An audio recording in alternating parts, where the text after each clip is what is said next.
desnuda por la casa, no tiene por qué criticarme. Esa conversación entre marido y mujer. El marido: 3 días hay que me cayó el botón del pantalón, ainda me lo tienes que coser. La mujer: ¿cómo que te lo cusba?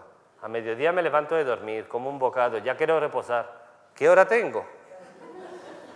Está atareadísima, como podemos ver en la imagen.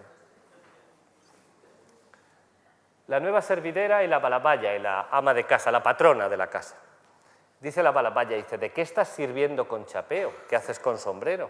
Y la servidera dice: no sé cuántos puntos voy a quedar aquí, cuántos minutos, no sé lo que voy a durar aquí en esta casa, así que no me quito el sombrero por si tengo que salir rápido. De nuevo esa alusión que decíamos. En cuanto a los juegos de palabras, tenemos este ejemplo que se titula Shabbat de Folares.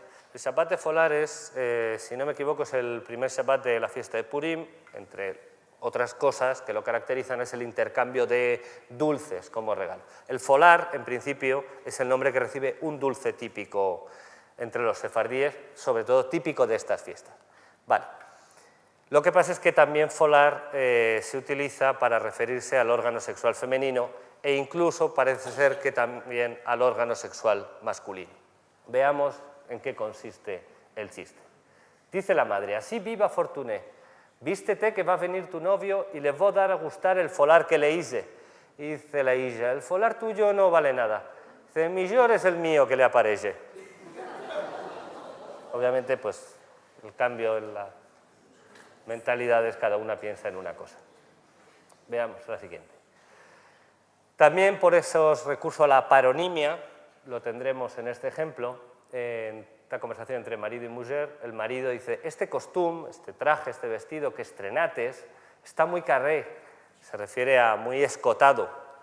Dice la mujer, dice: este año cale alargar la fusta, se llevan las faldas más largas. Dice: por no alargaste demasía de ropa, abrí más demasía por arriba. Entendiendo que el otro se refiere a caro, con el carré, dice: no, es que como la falda ahora se lleva larga, pues le he quitado tela por arriba. Si es por eso, si es por ahorrar. Y por último, ese recurso que podríamos llamar de neosemia, cargando de nuevas interpretaciones, obviamente irónicas, a palabras que no lo tienen. Digamos que lo de folar es común, pero no en este caso. Aquí se nos presentan esta pareja, pues ahí, como de veraneo, y se nos dice que son un novio y una novia haciendo seheyanu en los chames de Prinquipó. Seheyanu, como muchos de ustedes saben, es una de las palabras principales de cierta bendición que se pronuncia cuando se disfruta por primera vez de algo, la primicia de algo. Pues aquí, al hacer manitas por primera vez entre el novio y la novia en los pinares de esta isla cercana a Estambul, se le llama que están haciendo seheyanu. ¿De acuerdo? Y poco más. Habría muchísimas caricaturas, pero la verdad es que no hay tiempo para más. Espero que les hayan gustado.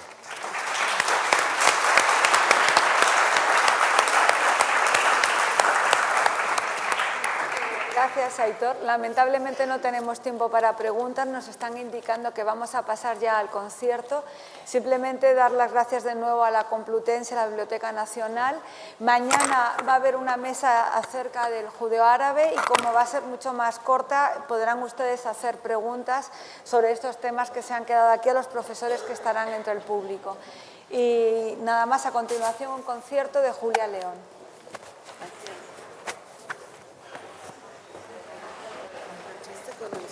Sin sofisticaciones. No, y hay otros igual de brutos, no son nada...